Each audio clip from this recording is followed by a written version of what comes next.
Rocky Mountain Construction, or RMC, is a manufacturing mess. All the rides are riddled with flaws that cost parks opening dates, time, and money to fix.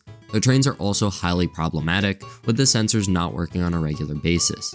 The RMC effect is also ending before our eyes. Parks are going with different manufacturers like Vekoma, Intamin, and even B&M. Vekoma offering the cheaper rides, Intamin offering the innovative rides, and B&M just because, well, it's Bolliger and Mabillard. Since 2018, Steel Vengeance hasn't been the most reliable of a coaster. That's almost 8 years of rocky operations, and yes, it has been better in the past few years, but it's still... And yes, it'll also be open on most days. But on a regular day, this ride will go up and down for 20 to 60 minutes, and that just shouldn't happen. Something like Siren's Curse has the best uptime of any Cedar Point roller coaster in 2025, and it's a prototype, even with such an element as a tilt track. I didn't believe these statistics until I checked myself, but 95% of you guys are not subscribed. So if you would like, comment, and subscribe to help me with the YouTube algorithm, that would be awesome. Also, follow me on Insta, links down below. Lightning Rod was a mess after opening, and while it's better now with the chain lift, it doesn't change the fact of it being horrible from 2016 to 2023. Imagine visiting Dollywood and then the coaster you were most looking forward to was down the entire day, or it goes down 10 times while you're in the line and then you get kicked out and you have to go get in line later and spend another 2 hours, 5 hours just trying to experience this one ride. That has to be one of the worst experiences I've ever heard of. And how can a brand new multi-million-dollar attraction be down 60% of its time during opening year and not get fixed until 2024 when the park finally had enough and just put a chain lift on it? And yes, this was the first launch wooden coaster, but that we've also been making launches since the 20th century.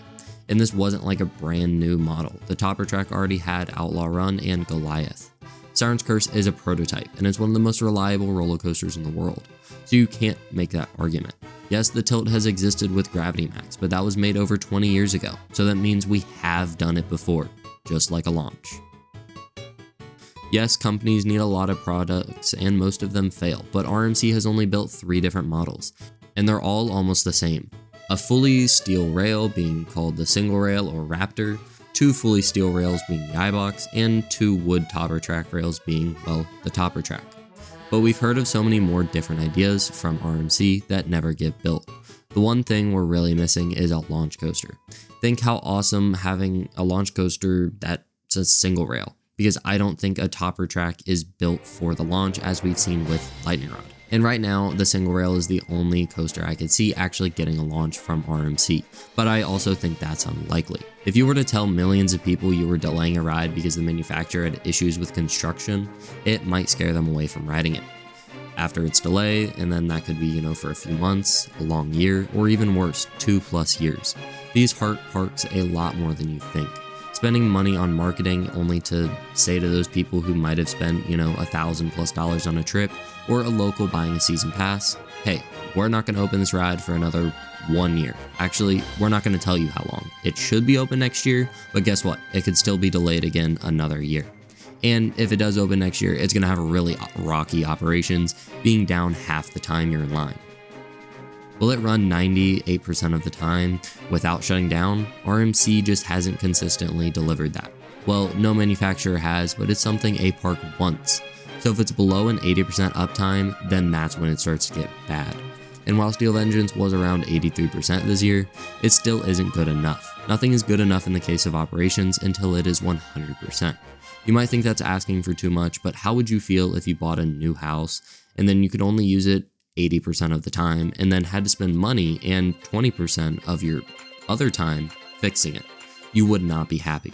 Now make your house cost $20 to $30 million. That's even worse. Hybrids are finished. Honestly, I don't think we're going to be seeing more than 2 of these models in the next 10 years. So 1 every 5 years. While that might sound bad, think about what this model was doing in the past.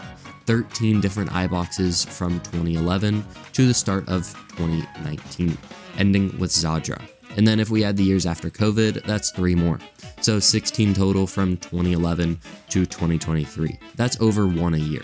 So it really has fallen.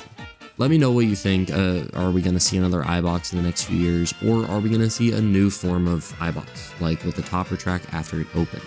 Or it could be something entirely new, and then just have a similar flow.